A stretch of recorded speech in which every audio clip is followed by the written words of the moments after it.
የሮም ክልል መስራት ትችላለች። እሱ ግን ቅዱስ አባታችን ንጉሥ አባታችንን እንደዚህ አይነት የማንጸባረቂያ ነገር አድርጋ መስራቷ ትክክል አይደለም ነው። እኮ ይቅርታ፣ ማንም እኮ ማንንም ማድረግ አትችሉም። ዝም ብለው ይፎግራሉ፣ ያፋግራሉ። እኔን አንድ ያደረጉብኝ ባለፈው ሳምንት ማለት ነው። አሳይሻለሁ ከፈለግሽ። ከዛ ላይቭ መግባት አችልም ምናምን አለኝ። ቲክታክ ምንድነው ስል እኔ ቪዲዮ አለቅ ምን አለ ፕሮፋይል የሆነ እኮ የሚያደርጉባት ለምንድን ነው? አይ ቲንክ ይቅርታ ጠይቅ ይመስለኛል። ጃፒ እኔ አላውቅም። ብቻ ዞሮ ዞሮ ሁላችሁም ሰዎች ሰው መሆን ከቻላችሁ መማር ምን ታርጋችሁ። ንግስቷ የምትባለውን አላ በጣም የሆነ በቃ ራሳቸው እንደ ባለስልጣን የሚያዩ ሰዎች አሉ። ገባሽ? ሀገር መሪ አድርገው እንደዚህ አድርገሻል፣ እንደዚህ አድርጊ፣ በቃ አለቀ።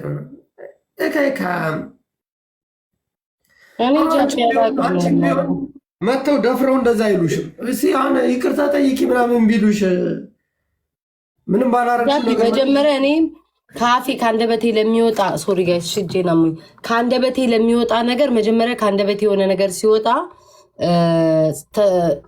አልተሳሳትኩኝም፣ ትክክል ብዬ ያመንኩበት ነው። እኔ እኮ ለዛ እኮ ነው አሁን ልጅቷን መተን አሁን እኔ ለምሳሌ ልክ እንደዚህ ስለ ሀገሬ ባህል ስለ ታሪክ የማቅሰው ስለሆንኩ አስረድቻት ብነግራት ኦኬ እኔ እንደዚህ አላሰብኩም ሶሪ ብላ ልታረግ ትችላለች። ይህን ካላረግሽ እንደዚህ እናደርጋለን፣ ይህን ካላረጋችሁ እንደዚህ እናደርጋለን እያለ ስትመጪ ለማህበረሰቡ አስበሽ አይደለም። የዛ ማህበረሰብ ክብሩን እና ማንነቱን ለማስጠበቅ ፈልገሽ ፍጹም አይደለም።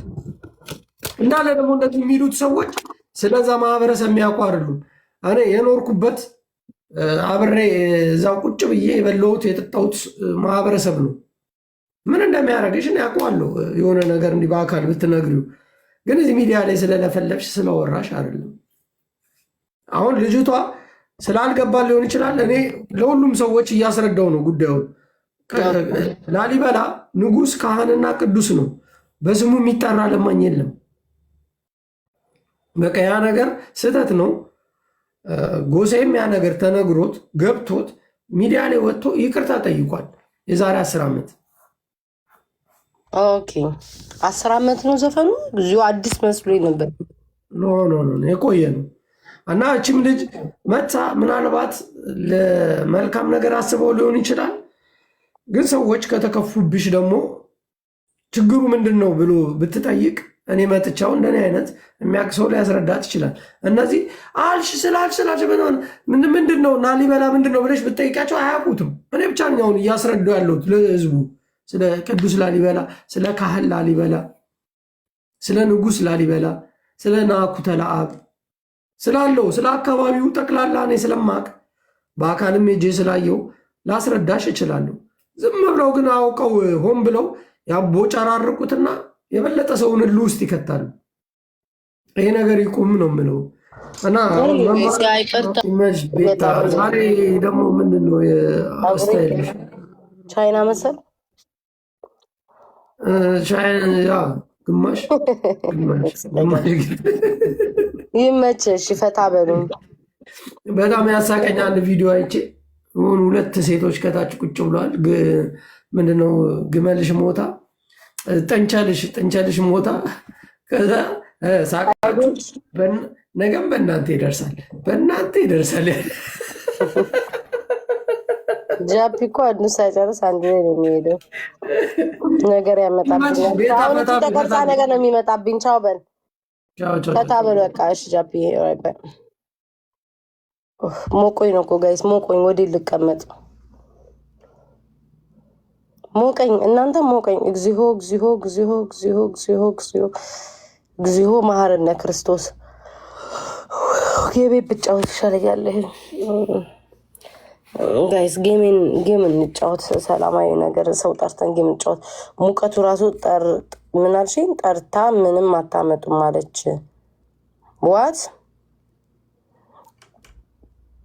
ጋይስ ተውኝ። እኔ ብዙ ብናገር ሆዴ ብዙ አለ፣ ግን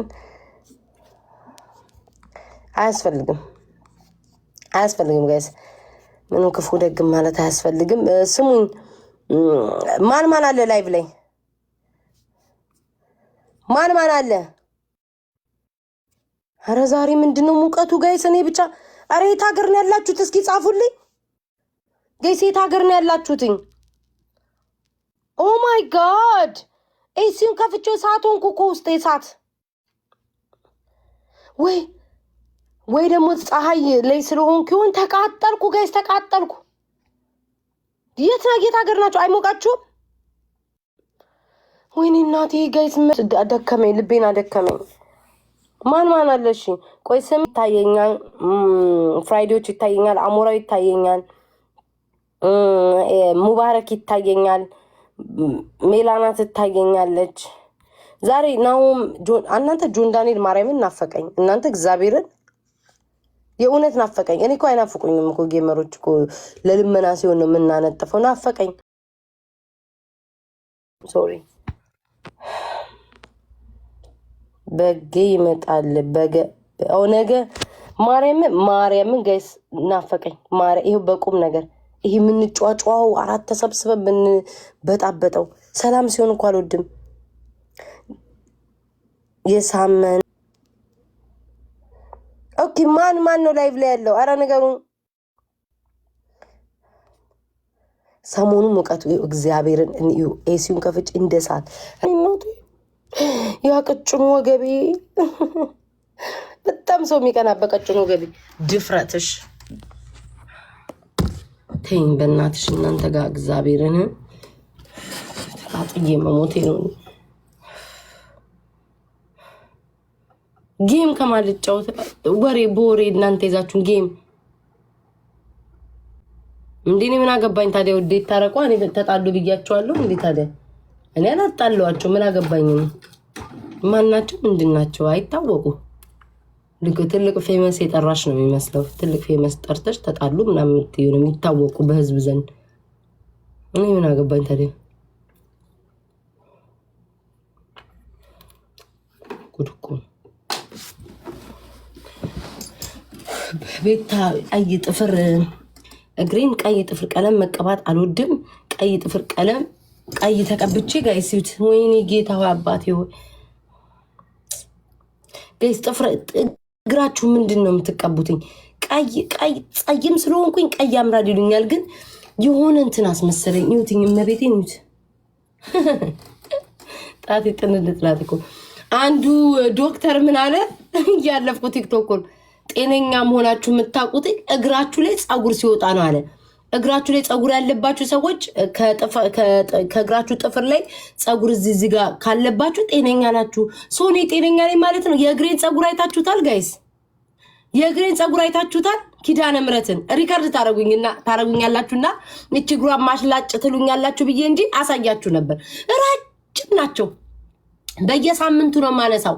የእግሬ የብብቴ የስረኛው ወርቅዬ ጋር የእግሬ የብብቴ መድኃኔዓለምን ነው የምላችሁ። ቶሎ ነው የሚበቅለው። በሳምንቱ አነሳለሁ። አንዴ ዋክስ አደርጋለሁ፣ አንዴ አነሳዋለሁ፣ ጅብ ብሎ ይወጣል። በሳምንቱ አነሳዋለሁ፣ ጅብ ብሎ ብቶ ይሻላል። አሁን አድጎ አሁን አላነሳውም። አጭር ነገር ስለብስ በእግሬ ተነሳን ራሱ አጭር ማለብስ ጸጉሩን ይት ጉፍ ብሏል እንዴ!